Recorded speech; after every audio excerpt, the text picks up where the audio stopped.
Desaparecidos, Michael Rockefeller. La mañana del 18 de noviembre de 1961, Michael Rockefeller, de 23 años, miembro de una de las familias más famosas de Estados Unidos, fue a visitar algunas remotas aldeas de la impenetrable selva de Papúa Nueva Guinea. Junto a un compañero holandés, René Washing, y dos guías nativos, Rockefeller navegaba en un tosco catamarán formado por dos canoas indígenas atadas con bambú. Atravesaron las desembocaduras del río Ilanden, conocido por sus fuertes mareas, traicioneras corrientes y peligrosos predadores. A 5 kilómetros de la costa, el oleaje inundó el motor fuera borda y el catamarán empezó a hundirse.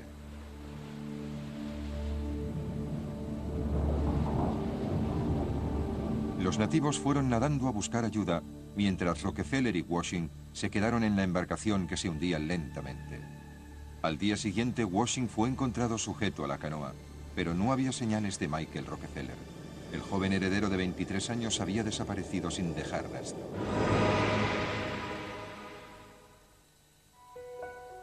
Michael Rockefeller era el hijo menor de Nelson y Mary Rockefeller. Tenía dos hermanos y dos hermanas, una de ellas su gemela, Mary. Llevaban una vida privilegiada en la finca familiar llamada Kiku, en Pocántico Hills, a pocos kilómetros de Nueva York. 4 generaciones de Rockefeller habían vivido allí a orillas del río Hudson en una mansión llena de antigüedades y obras de arte. En 1960, Michael se graduó en Economía e Historia por la Universidad de Harvard. Se esperaba que se incorporara al negocio familiar de los Rockefeller. A finales del siglo XIX, el bisabuelo de Michael, John D. Rockefeller, amasó una gran fortuna con el auge del petróleo.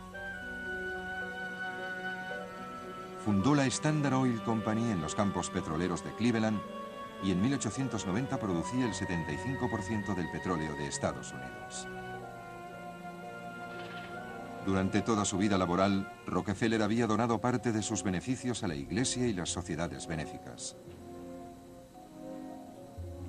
A los 57 años, Rockefeller dejó de ocuparse plenamente de la Standard Oil y se dedicó más a sus ocupaciones filantrópicas, a las que dedicaba millones de dólares. Murió en 1937 con 97 años de edad, pero las siguientes generaciones de la familia Rockefeller siguieron haciendo obras de caridad hasta llegar a sus nietos, incluyendo a Nelson, padre de Michael. Mantuvieron la Fundación Rockefeller durante todo el siglo XX. Desde sus inicios en 1913, la fundación había donado más de 2.000 millones de dólares a entidades de todo el mundo.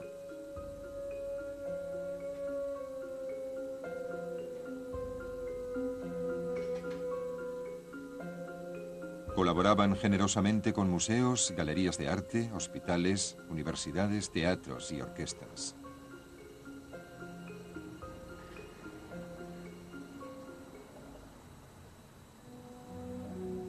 Los Rockefeller se convirtieron en una de las familias más pudientes y poderosas de Estados Unidos.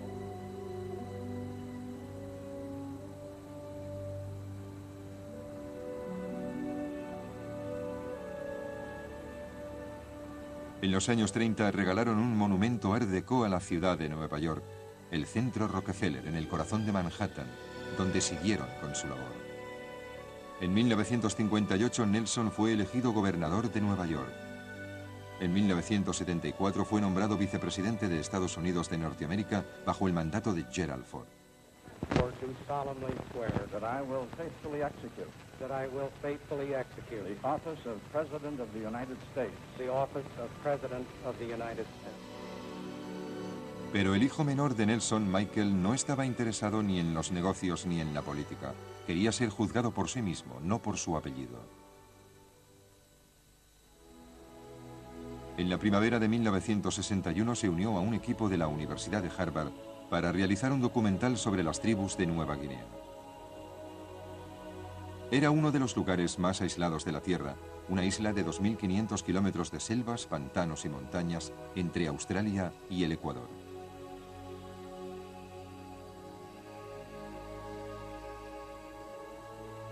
Casi no existían mapas de las zonas del interior de la isla, prácticamente inaccesible. Nueva Guinea era un misterio para la mayor parte del mundo.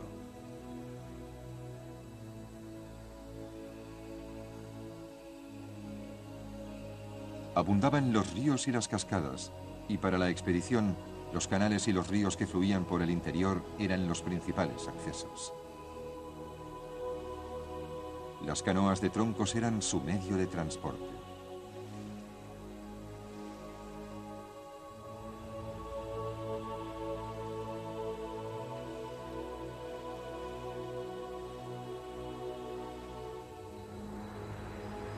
En la época de la visita de Michael en 1961, el pueblo de Nueva Guinea pedía la independencia de Australia y Holanda, que habían compartido el control del país durante gran parte del siglo XX. Con el aumento de la presión por la autodeterminación y la incorporación de Indonesia al debate sobre el futuro de Nueva Guinea, el país se hizo más inestable. Pero el equipo de filmación siguió con la expedición. Su misión era registrar las costumbres de las tribus poco conocidas de Nueva Guinea y planeaban pasar todo el verano trabajando en el proyecto. Michael era el fotógrafo y el técnico de sonido del grupo. El equipo pensaba concentrarse en la tribu Ndani, una comunidad que vivía en el remoto interior montañoso del país. Eran conocidos por su carácter violento. En los años 50 los holandeses intentaron evitar el derramamiento de sangre, prohibiendo las guerras tribales de forma oficial. Los Ndani obedecieron las nuevas reglas e incluso recreaban sus danzas guerreras sin derramamiento de sangre, pero nadie creía que las matanzas hubieran terminado. Las autoridades holandesas temían que la presencia de las cámaras animara a luchar a los miembros de la tribu. Incluso temían que los cineastas los incitaran a la violencia deliberadamente, con objeto de que su documental pareciera más auténtico. Las relaciones entre el equipo y las autoridades eran tensas, pero para Michael Rockefeller la política no era importante. Estaba disfrutando de una libertad que nunca había experimentado, pero se avecinaban cambios. En septiembre de 1961 la expedición de Harvard había terminado de filmar en Nueva Guinea, pero Michael Rockefeller no deseaba regresar a Norteamérica ni hacerse cargo de sus responsabilidades familiares. Siguió su viaje para visitar a otra tribu de la costa. Viajó al oeste de Papúa para pasar algún tiempo con los miembros de la tribu Asmat, famosos por sus complejas tallas de madera. Lo que vio allí le hizo quedarse en Nueva Guinea. Las esculturas serían una importante aportación a la colección del Museo de Arte Primitivo de Nueva York, fundado por su padre. Pero entonces se enteró de que sus padres, Nelson y Mary, pensaban divorciarse. Michael regresó enseguida a casa, pero no pudo hacer nada por evitarlo. Desalentado regresó a Nueva Guinea una semana después. Nunca más volvería a casa. De vuelta a la isla, Rockefeller se sumergió en la cultura Asmat.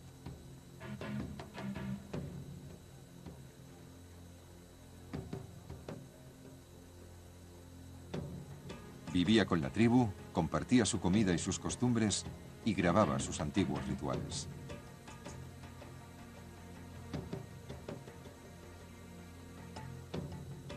Los Asmat eran famosos por el uso ritual de los postes Bish, que esculpían con todo detalle cuando moría alguien en el poblado. Creían que ninguna muerte era fortuita y que había que restablecer el equilibrio entre la vida y la muerte.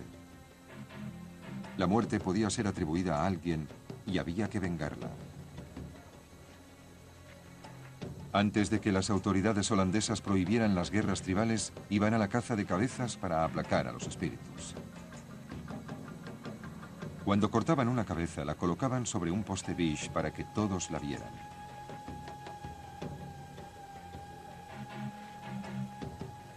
Después llevaban los cráneos al poblado y se dejaba que los postes se pudrieran en la selva. Después de la prohibición de los años 50, los miembros de la tribu seguían confiando en sus danzas y rituales para alejar a los malos espíritus. Michael decidió llevarse algunos postes Bish para exponerlos en la galería de Nueva York. El 18 de noviembre se puso en camino desde Agats en su catamarán de canoas hacia el pueblo de Achuj, a 40 kilómetros de la costa. La ruta era larga y tortuosa por los canales navegables del interior, pero Michael decidió tomar una ruta directa por el mar de Arafura, que le obligaba a cruzar la desembocadura del turbulento río Ilanden. Rockefeller iba acompañado del antropólogo holandés René Washing y de 2 guías nativos. Antes de salir de Agats, advirtieron a Michael de que su embarcación iba sobrecargada, lo que era muy peligroso para navegar por mar. A unos 5 kilómetros de la costa, el bote fue cubierto repentinamente por una gran ola. El motor fuera a bordo se inundó y dejó de funcionar en medio de un gran oleaje. Los guías nativos decidieron volver nadando a tierra en busca de ayuda, mientras Rockefeller se quedaba con su compañero holandés René Washing, que no sabía nadar. Esperaron en el bote toda la noche, pero nadie vino a rescatarles. Después de nadar durante 5 horas, los nativos llegaron a la orilla y alertaron a las autoridades. La búsqueda se inició inmediatamente con barcos, aviones y canoas, pero la densidad de los bosques y la inaccesibilidad del litoral hacían la búsqueda muy difícil.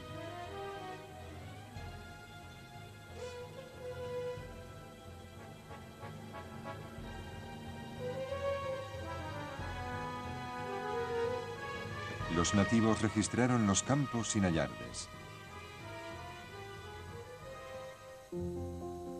La noticia de la desaparición de Michael llegó a Norteamérica rápidamente y el gobernador Rockefeller y Mary, la hermana gemela de Michael, volaron hacia Nueva Guinea. Allí recibieron malas noticias. René Washing había sido encontrado dentro de la canoa, pero no había rastro de Michael. Después de pasar la noche en la embarcación, Michael estaba impaciente y por la mañana decidió volver nadando hacia la costa. Utilizó sus pantalones cortos para unir 2 bidones de gasolina que le sirvieran de flotadores. El gobernador Rockefeller pidió ayuda a los nativos y los colonos prepararon grandes mapas de la zona de búsqueda. Las lanchas continuaron registrando el mar y las aguas costeras. Rockefeller ofreció una recompensa de 250 cargas de tabaco, muy valorado y usado en Nueva Guinea como moneda de cambio. Concibieron esperanzas cuando se encontró uno de los bidones de gasolina que llevaba Michael. Pero no había rastro de él. El gobernador Rockefeller y su hija se unieron a la búsqueda en una avioneta, pero tenían pocas esperanzas de encontrar a Michael. El terreno dificultaba la búsqueda. Mary temía que había perdido a su hermano gemelo para siempre.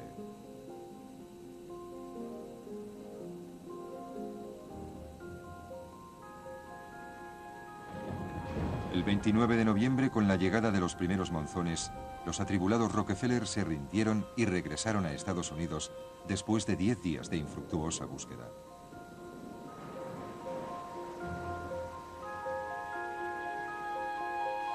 La opinión general en Nueva Guinea era que Michael debía haberse ahogado o que había sido atacado por tiburones. Pero la zona no era especialmente conocida por ataques de tiburones y no se había recuperado ningún cadáver. El tiempo pasaba y seguía siendo un misterio. La gente empezó a preguntarse si la desaparición de Michael se debía a un simple accidente. Insinuaban que algo mucho más siniestro podría haberle ocurrido.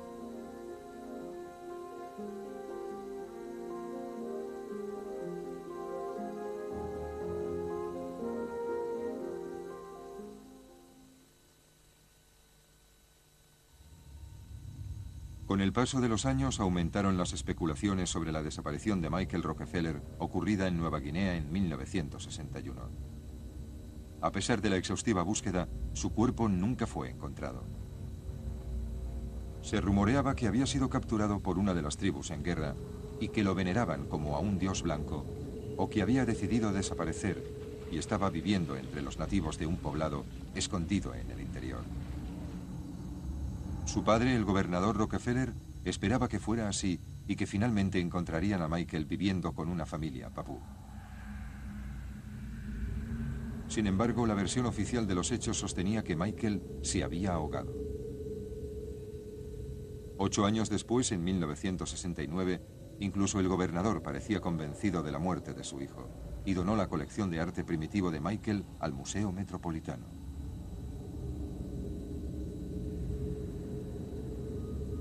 La preciada colección fue enviada a Estados Unidos y expuesta al público. This particular collection that we're standing in front comes from New Guinea. This is the one that was made by my son, Michael C. Rockefeller, who lost his life in the process of making the collection for the Museum of Primitive Art. It is the one area of the world where there was still in existence today a Stone Age people. These biche poles, as they're called, ceremonial poles, were actually made while he was there, and they're carved by the people in the area with stones and shells. No iron or axes or knives were used, and it is almost inconceivable that there is still in the world, or I'm afraid it's going now, but a people who have this extraordinary creativity and yet are living the kind of life that we think of as primitive. Aunque el destino de Michael Rockefeller seguía siendo un misterio, algunos pensaban que su desaparición y su probable muerte eran resultado de un acto de venganza ocurrido 3 años antes. La verdad se ocultaba en la selva. Había 2 aldeas en la región sur de los Asmat llamadas Omadeseb y Otchaneb.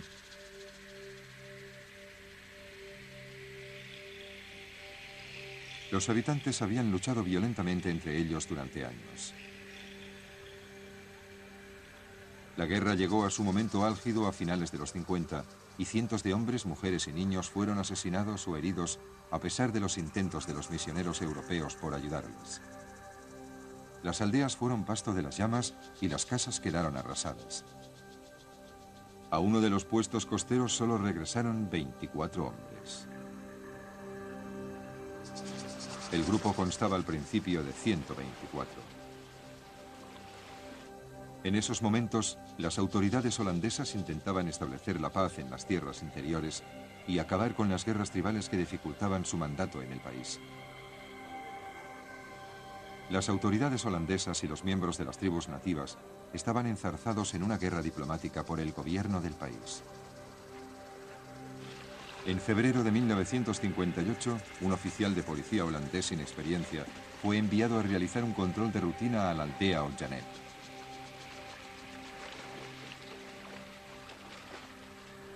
Iba acompañado por algunos policías nativos armados con metralletas. Cuando el inquieto grupo dobló la curva final del río antes de llegar al poblado, se enfrentaron a cientos de guerreros Otchaneb ataviados para la guerra. Aterrorizados, los policías abrieron fuego antes de huir. Murieron 3 guerreros Otchaneb. Como la tradición de los Asmat requería una muerte por otra, los Otchaneb pidieron la cabeza de un hombre blanco para restablecer el equilibrio espiritual. Muchos misioneros y exploradores de Nueva Guinea creían que los Otchaneb habían conseguido vengarse. Michael podía haber sido su esperada víctima. Mientras Rockefeller nadaba hasta la playa desierta solo y desarmado, era un blanco fácil. Sus encuentros previos con los miembros de la tribu habían sido amistosos y por lo tanto no esperaba ser atacado. Durante la búsqueda de Michael, nadie visitó el poblado de los Otchaneb. Tenían fama de violentos y además los lugareños habían levantado una barricada en la entrada del río impidiendo el paso. Los Otchaneb estaban totalmente aislados. Durante los 18 años siguientes, la historia de Michael Rockefeller fue olvidándose, pero en Nueva York, su familia seguía necesitando saber la verdad. Después de la muerte de Nelson Rockefeller en 1979, Mary, la madre de Michael, contrató a un investigador privado para que buscara a su hijo perdido. El australiano Frank Monty, que se denominaba a sí mismo Detective de las Estrellas, recibió $250.000 para buscar a Michael Rockefeller o sus restos. Monty puso anuncios en los periódicos ofreciendo una recompensa por cualquier información sobre la desaparición de Michael Rockefeller.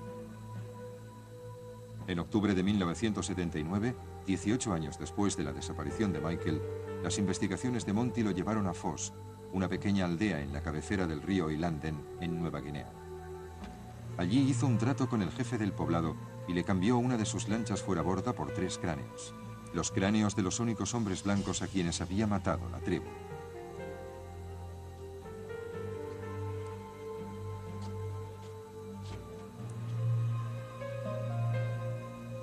Frank Monty regresó con los cráneos a Nueva York y cobró sus honorarios. Se dijo que uno de los cráneos había sido identificado como el de Michael, pero esa información nunca fue confirmada oficialmente por la familia Rockefeller. Para su familia y el mundo, la desaparición de Michael fue una tragedia, pero para los Asmat era solo parte del equilibrio de la vida espiritual en las regiones salvajes de la selva de Nueva Guinea. Ni su famoso nombre ni su riqueza pudieron salvarle.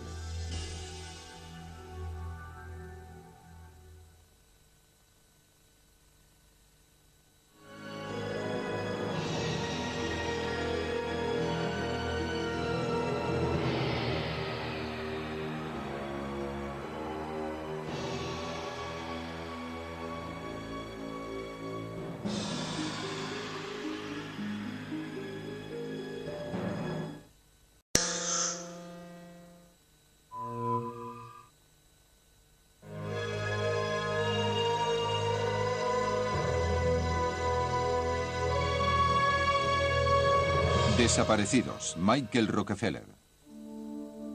La mañana del 18 de noviembre de 1961, Michael Rockefeller, de 23 años, miembro de una de las familias más famosas de Estados Unidos, fue a visitar algunas remotas aldeas de la impenetrable selva de Papúa Nueva Guinea.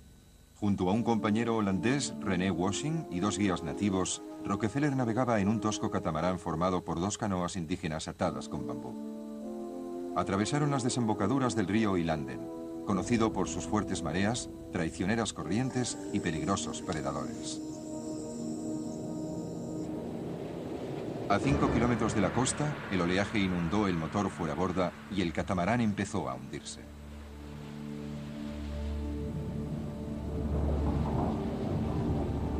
Los nativos fueron nadando a buscar ayuda, mientras Rockefeller y Washing se quedaron en la embarcación que se hundía lentamente.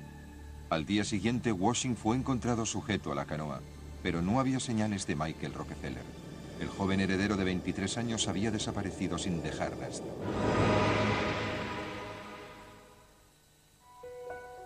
Michael Rockefeller era el hijo menor de Nelson y Mary Rockefeller. Tenía 2 hermanos y 2 hermanas, una de ellas su gemela, Mary. Llevaban una vida privilegiada en la finca familiar llamada Kiku, en Pocantico Hills, a pocos kilómetros de Nueva York. 4 generaciones de Rockefeller habían vivido allí a orillas del río Hudson en una mansión llena de antigüedades y obras de arte. En 1960, Michael se graduó en Economía e Historia por la Universidad de Harvard. Viaje para visitar a otra tribu de la costa. Viajó al oeste de Papúa para pasar algún tiempo con los miembros de la tribu Asmat, famosos por sus complejas tallas de madera. Lo que vio allí le hizo quedarse en Nueva Guinea. Las esculturas serían una importante aportación a la colección del Museo de Arte Primitivo de Nueva York, fundado por su padre. Pero entonces se enteró de que sus padres, Nelson y Mary, pensaban divorciarse. Michael regresó enseguida a casa, pero no pudo hacer nada por evitarlo. Desalentado, regresó a Nueva Guinea una semana después. Nunca más volvería a casa. De vuelta a la isla, Rockefeller se sumergió en la cultura Asmat.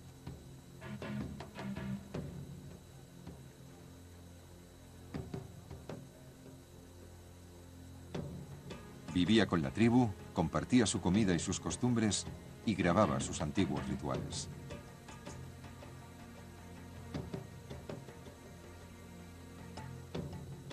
Los Asmat eran famosos por el uso ritual de los postes Bish, que esculpían con todo detalle cuando moría alguien en el poblado. Creían que ninguna muerte era fortuita y que había que restablecer el equilibrio entre la vida y la muerte. La muerte podía ser atribuida a alguien y había que vengarla. Antes de que las autoridades holandesas prohibieran las guerras tribales, iban a la caza de cabezas para aplacar a los espíritus. Cuando cortaban una cabeza, la colocaban sobre un poste beige para que todos la vieran.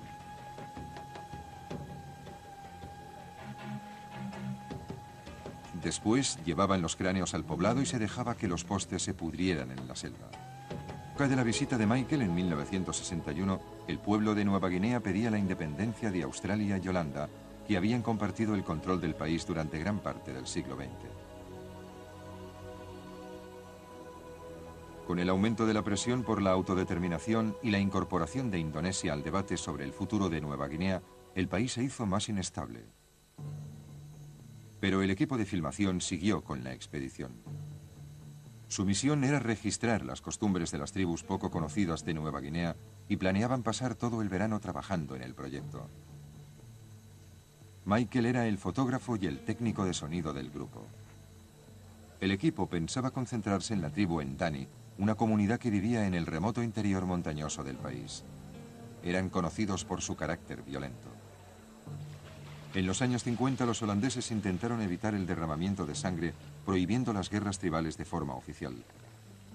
Los Ndani obedecieron las nuevas reglas e incluso recreaban sus danzas guerreras sin derramamiento de sangre, pero nadie creía que las matanzas hubieran terminado.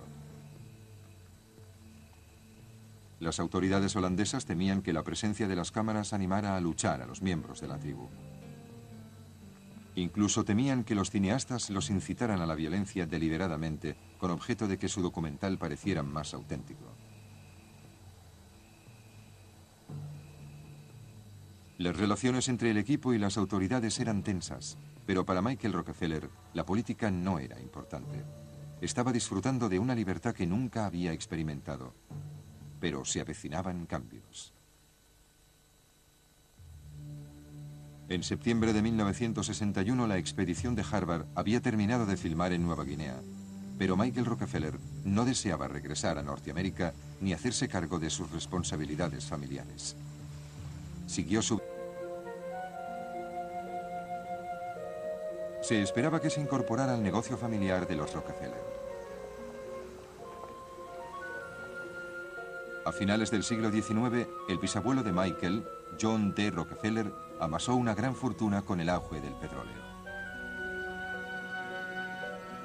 Fundó la Standard Oil Company en los campos petroleros de Cleveland y en 1890 producía el 75% del petróleo de Estados Unidos. Durante toda su vida laboral, Rockefeller había donado parte de sus beneficios a la iglesia y las sociedades benéficas. A los 57 años, Rockefeller dejó de ocuparse plenamente de la Standard Oil y se dedicó más a sus ocupaciones filantrópicas, a las que dedicaba millones de dólares. Murió en 1937 con 97 años de edad, pero las siguientes generaciones de la familia Rockefeller siguieron haciendo obras de caridad hasta llegar a sus nietos, incluyendo a Nelson, padre de Michael. Mantuvieron la Fundación Rockefeller durante todo el siglo XX. Desde sus inicios en 1913, la fundación había donado más de 2.000 millones de dólares a entidades de todo el mundo.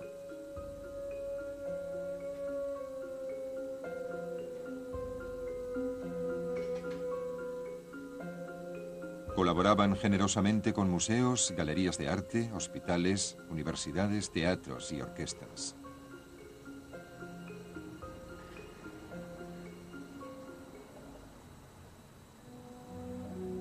Los Rockefeller se convirtieron en una de las familias más pudientes y poderosas de Estados Unidos.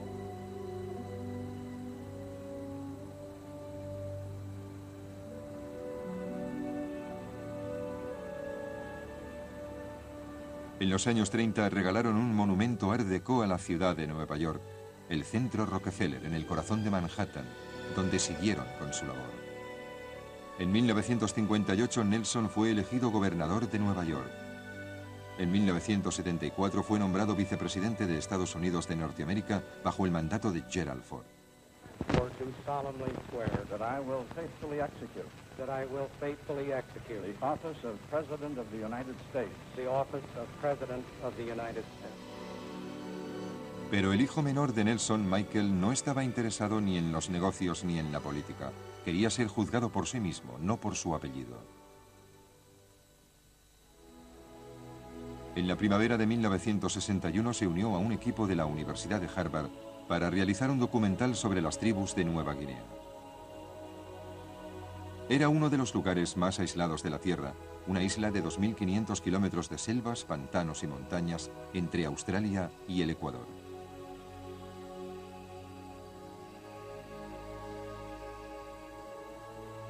Casi no existían mapas de las zonas del interior de la isla, prácticamente inaccesible. Nueva Guinea era un misterio para la mayor parte del mundo.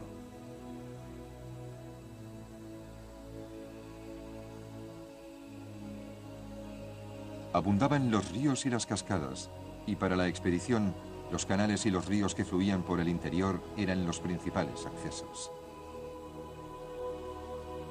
Las canoas de troncos eran su medio de transporte.